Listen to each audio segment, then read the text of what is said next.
أما بعد أعوذ بالله من الشيطان الرجيم وَلَتَجِدَنَّهُمْ أَحْرَصَ النَّاسِ عَلَى حَيَاةٍ وَمِنَ الَّذِينَ أَشْرَكُوا يَوَدُّ أَحَدُهُمْ لَوْ يُعَمَّرُ أَلْفَ سَنَةٍ وما هو بمزحزحه من العذاب أن يعمر والله بصير بما يعملون۔ بلکہ حقیقت یہ ہے کہ آپ نے سب سے زیادہ زندگی کا حریص پائیں گے، حتیٰ کہ مشرکوں سے بھی زیادہ۔ ان میں سے تو ہر شخص 1000 سال کی عمر چاہتا ہے، گو یہ عمر دیا جانا بھی انہیں عذاب سے نہیں چھڑا سکتا۔ اللہ تعالیٰ ان کے کاموں کو بخوبی جانتا ہے۔ یا اللہ رب العالمین نے جو پہلی آیتوں میں یہ ذکر ہوا کہ یہ موت کی تمنا کیوں نہیں کر سکتے، یہ موت کی آہٹ سن کر کے بھی گھبراتے ہیں، موت کا نام سن کر کے بھی گھبرا جاتے ہیں، اصل وجہ کیا ہے؟ اللہ نے پہلی آیتوں میں ذکر کیا کہ اگر یہ کہتے ہیں کہ ہم ہی جنت کے ٹھیکیدار ہیں، اللہ کے ولی ہیں اور باقی لوگ جنت میں نہیں جانے والے، تو آؤ چیلنج قبول کر لیتے ہیں اپنے دعوے میں اگر سچے ہو تو دنیا کے مصائب و مشکلات سے آؤ، جلد سے چھٹکارا پا کر کے اللہ رب العالمین کے ہاں جنت کے مستحق بن جاتے ہیں۔ تو اللہ نے اپنے نبی کو حکم دیا کہ ان سے کہیں کہ آؤ تمنا کرتے ہیں موت کی، اگر جنت آپ کے ہی حق میں لکھی ہوئی ہے تو اور بہتر ہے ہمیں جلد سے اس دنیا سے چھٹکارا مل جائے۔ آپ دیکھیں سلف سے منقول ہے، عبداللہ ابن عمر رضی اللہ تعالی عنہما سے، وہ کہتے ہیں بڑی صراحت کے ساتھ، یہی ایک مومن کی پہچان ہوتی ہے۔ کیا کہتے ہیں؟ کہتے ہیں اگر ہمیں معلوم ہو جائے کہ ایک نیکی ہماری اللہ نے قبول فرما لی ہے تو کہتے ہیں لَتَمَنَّيْتُ الْمَوْتِ۔ تو اب ہم دنیا میں رہنے کا جو مقصد ہے وہ حاصل کر لیے ہیں، اب ہمیں دنیا میں مزید رہنے کی ضرورت نہیں ہے، تو ہم موت کی تمنا کر بیٹھتے۔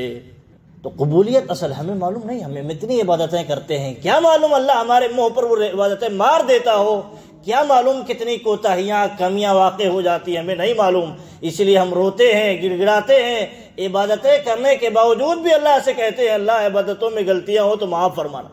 یہی ہے اسی وجہ سے، ورنہ ایک نیکی اگر اللہ قبول کر لے، اگر یقیناً وہ نیکی قبولیت شرف قبولیت پا چکی ہے تو جنت کے لیے کافی ہے، لیکن ہمیں معلوم کہاں۔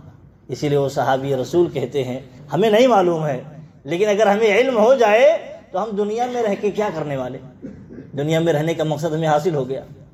یہاں آگے اللہ رب العالمین نے ذکر کیا ہے یہ لوگ کبھی بھی موت کی تمنا نہیں کرنے والے۔ کیوں؟ انہوں نے جو کرتوت اپنے ہاتھوں سے کیے ہیں اس کی بنیاد پر یہ موت کی تمنا کر ہی نہیں سکتے۔ آپ دیکھیں بڑے یقین کے ساتھ سمجھتے تھے یہ نبی جو ہیں سچے ہیں اور ہم جو ہیں جھوٹے ہیں اور ہم جہنم والے اعمال کر رہے ہیں، جہنم ہمارا مقدر ہوگا اور جنت ان لوگوں کو نصیب ہونے والی ہے۔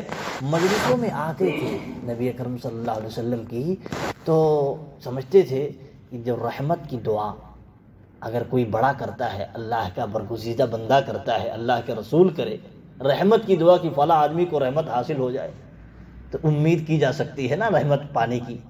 یہ کیا کہتے تھے؟ آتے تھے مجلس میں نبی کرم صلی اللہ علیہ وسلم کی کوئی کام نہیں، آتے اچھا ٹھیک، اور ٹھیک کے بعد الحمدللہ کے زور سے کہتے، تاکہ الحمدللہ کے بدلے نبی کرم صلی اللہ علیہ وسلم بڑے فیاض تھے تو یرحمک اللہ کہہ دیں۔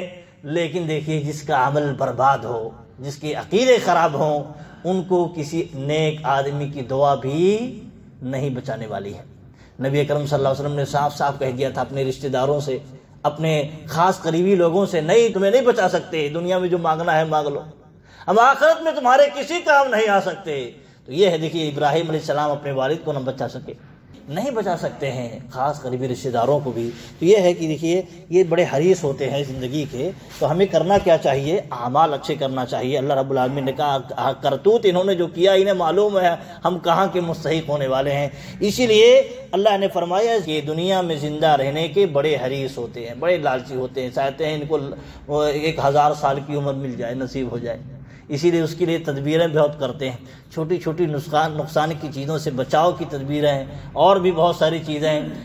تدبیریں تم جتنی بھی اختیار کر لو، چاہے جتنے ڈاکٹر آس پاس گھما لو، وہ بچانے والے نہیں ہیں۔ رب العالمین زندگی دینے والا ہے اور موت بھی وہی دینے والا ہے۔ تو کہا یہ ہر ایک چاہتے ہیں کہ 1000 سال کی عمر نصیب ہو جائے، کیوں؟ کیونکہ انہیں معلوم ہے مرنے کے بعد ہمارا انجام بہت برا ہونے والا ہے۔ اللہ نے پھر کہا وَمَا هُوَ بِمُزَحْزِحِهِ مِنَ الْعَذَابِ أَن يُعَمَّرَ، اچھا اگر انہیں بہت لمبی عمر بھی نصیب ہو جائے 1000 سال، تب بھی انہیں یہ 1000 سال جہنم سے بچانے والا نہیں ہے، مر کے جانا ہے وہی جہنم میں تمہیں۔ اللہ رب العالمین نے کہا وَاللَّهُ بَصِيرٌ بِمَا يَعْمَلُونَ، اللہ جانتا ہے بہت کہ یہ کر کیا رہے ہیں، معلوم ہے۔ تو 1000 سال کی عمر انہیں جہنم سے بچانے والی نہیں ہے۔ نبی کریم صلی اللہ علیہ وسلم سے صحابی رسول نے پوچھا ای الناس خیر، اے اللہ کے رسول لوگوں میں سب سے بہتر آدمی کون ہے؟ کہا من طال عمرہ وحسن عملہ، جس کو لمبی عمر نصیب ہو اور اسے اچھا عمل کرنے کی توفیق نصیب ہو، وہ اچھا آدمی ہے۔ کہا برا آدمی کون ہے؟ من طال عمرہ وساء عملہ، کہا جسے لمبی عمر نصیب ہو اور اس لمبی عمر میں برائیاں کرے، اس کا عمل اور اس کا کرتوت برا ہو، تو فائدہ کیا ہے؟ وہ تو اور گناہ جمع کرے گا، کہا وہ آدمی سب سے برا ہے۔ تو یہ دیکھیے معیار ہے۔ دیکھیے علماء اس استدلال کرتے کہتے ہیں کسی کو یہ نہ دعا کرو اللہ تعالیٰ آپ کی عمر بڑی لمبی کرے، یہ دعا نہیں ٹھیک ہے۔ آپ کی عمر اللہ تعالیٰ نیکی کے ساتھ لمبی کرے، خیر کے ساتھ، خیر کے کاموں کے ساتھ لمبی کرے، یہ اچھی دعا ہے۔ کہا صرف یہ کہنا اللہ تعالیٰ آپ کو بڑی لمبی عمر دے، یہ دعا نہیں صحیح ہے، کیونکہ لمبی عمر میں اگر ہماری برائیاں زیادہ ہیں تو ہمارے لیے مصیبت ہے، اور لمبی عمر میں اگر ہماری نیکیاں زیادہ ہیں یہ تو ہمارے لیے شرف کی چیز ہے، خیر کی چیز ہے۔ اللہ تعالیٰ سے دعا ہے کہ اللہ تعالیٰ ہم سب کو سچے معنوں میں کتاب و سنت کے مطابق زندگی گزارنے کی اللہ تعالیٰ توفیق دے، اور تمناؤں کی، آرزوؤں کی زندگی سے اللہ تعالیٰ ہمیں بچائے، آمین۔ وصلی اللہ علی نبینا محمد وآلہ وصحبہ اجمعین۔ السلام علیکم ورحمۃ اللہ وبرکاتہ۔